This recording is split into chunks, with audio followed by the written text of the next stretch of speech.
The threat of an all-out war in the Middle East is intensifying. Iranian-backed forces have launched a wave of attacks against U.S. and Israeli targets in the region. The White House accuses Tehran of provoking the crisis and prompting an American military response. George Thomas has more. The Islamic mullahs in Tehran have dubbed it their axis of resistance.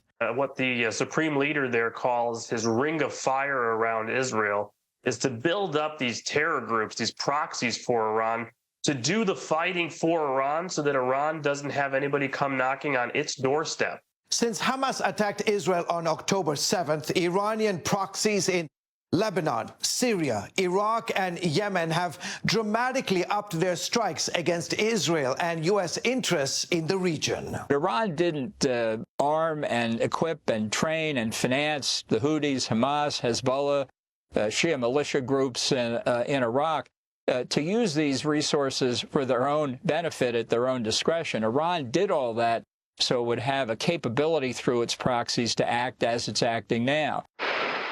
The U.S. responding with attacks on the proxy militias. We have taken military action against sites in Iraq and Syria that are also tied to the IRGC, which supports these militias. We have said quite clearly that we hold Iran responsible for the groups, the proxies that it supports and that it provides weapons to. Iran's Revolutionary Guard forces in just the past week have also launched direct attacks on 3 of their close neighbors, Iraq, Syria, and Pakistan. These multiple flashpoints now causing concern of a much broader conflict pitting Iran and its allies against Israel and the United States. It just shows just how dangerous the situation is in the wider Middle East. It's all part of their strategy, but ultimately, they want us to be fighting these tentacles so that we get bogged down and distracted.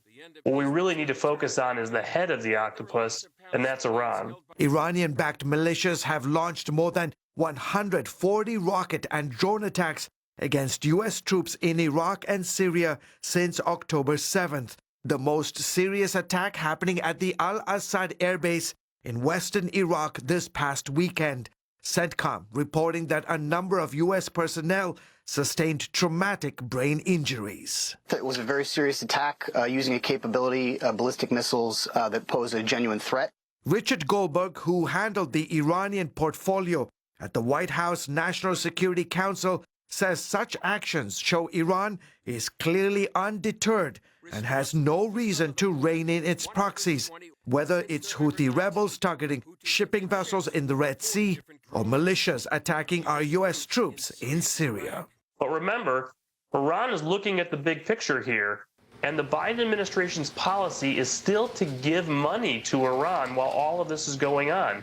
We have $10 billion flowing from a Biden sanctions waiver today that the Iranians are benefiting from. George Thomas, CBN News.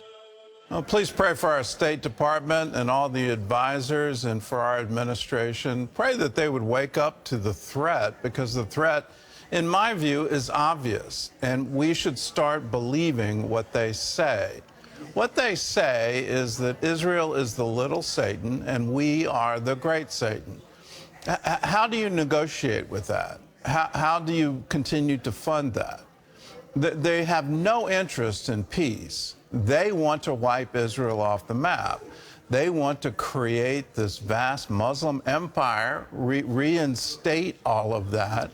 That's their goal. They hope within the chaos that will come from that a Mahdi will appear in a well in Iran. They hope all of these things. They're quite dedicated to it. So why don't we believe them when they say these things? Why do we say, oh, no, there's peace possible, let's continue negotiations. They aren't really going to try to develop a nuclear weapon. All of the things that are happening right now, the chaos, the various tentacles that are acting and we're being forced to respond, is trying to hide what they are clearly doing. They want to acquire a nuclear weapon. And when they do, we can be assured they will use it.